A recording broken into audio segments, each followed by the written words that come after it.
Mas um dos versículos que mais me chamou a atenção foi aqui em Mateus 6, né?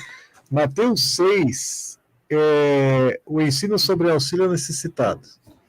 E daí ele diz assim, ó, tenham cuidado, não pratique suas boas ações em público para serem admirados pelos outros, pois não receberão recompensa do Pai que está no céu. Aí depois você tem um outro texto, né? Nas outras versões da Bíblia, ele diz assim, ó, não fazeis para serem vistos, porque senão vocês não terão a recompensa do céu. Só que mais para frente, o texto diz, olha, quando alguém ver vocês fazendo bem, eles vão glorificar o meu nome. Então, peraí, eu tenho que ser visto ou não tenho que ser visto? Né? Aí vocês foram tão assim legais nesse texto, porque vocês trouxeram o que realmente você não pode fazer para ser admirado pelo seu ego, porque a continuação do texto está falando disso, da hipocrisia, de quando você faz as coisas só para que os outros vejam, né? Só para postar na rede social, só para dizer que você é bom, né? Ele está comparando aqui a questão da oração dos fariseus. Então, quando eu faço alguma coisa, não é que eu tenho que fazer escondido, mas o meu coração, né? Se eu estiver fazendo para ser admirado pelos outros, aí é complicado. Agora, quando os outros verem que eu fiz o bem, não é problema, porque eles vão glorificar a Deus, porque eu não estou fazendo em meu nome. Deus conhece a minha motivação. Eu achei assim, essa parte, quando eu li, já me ganhou já. Eu sempre pensei nisso. Como assim não ser visto? Não, é para não ser admirado, não o egoísmo. Eu estou certo, Daniel, nessa colocação?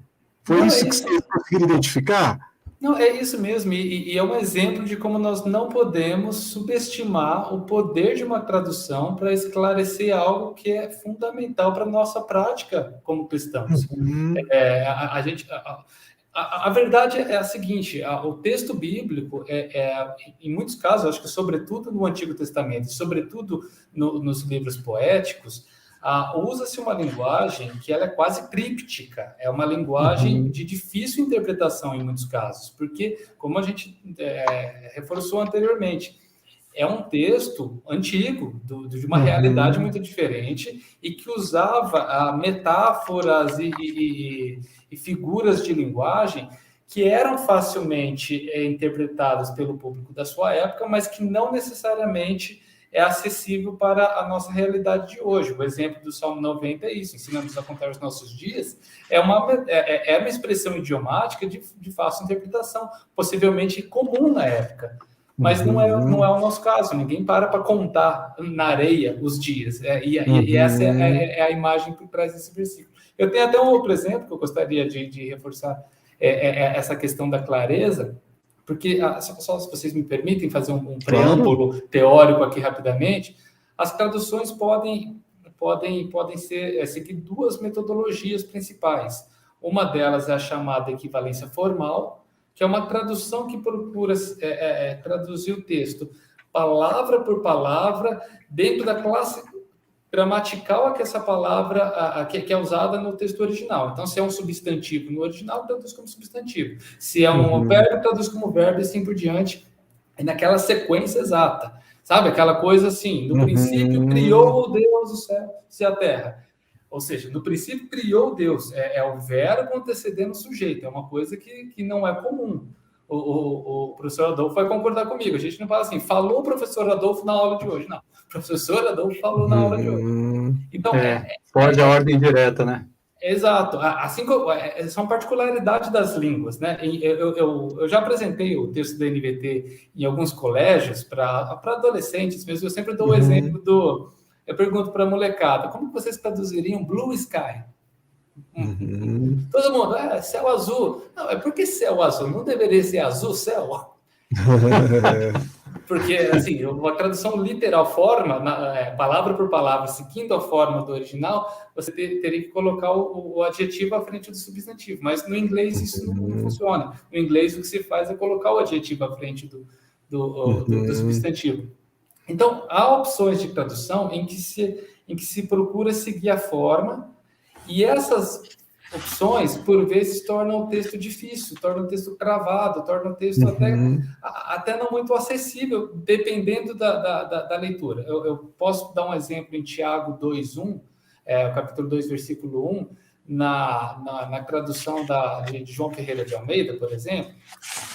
Imagina um pastor de jovens pregando assim para a molecada, sábado à noite, dizendo: meus irmãos, não tenhais a fé em nosso Senhor Jesus Cristo, Senhor da glória, em acepção de pessoas. O que eles vão entender com isso? Não tenhais a fé em nosso Senhor Jesus Cristo? Aí lá no final diz, em acepção de pessoas. Opa, então acho que agora eu entendi. A fé no Senhor Jesus Cristo não pode fazer acepção de pessoas. Deve ser alguma coisa assim. Mas você vê, às vezes o sujeito já vai até abandonar a Bíblia porque ele não entendeu ali. A NVT vai traduzir esse mesmo versículo do seguinte modo. Meus irmãos, como podem afirmar que têm fé em nosso glorioso Senhor Jesus Cristo se mostram favorecimento a algumas pessoas? Muito bom.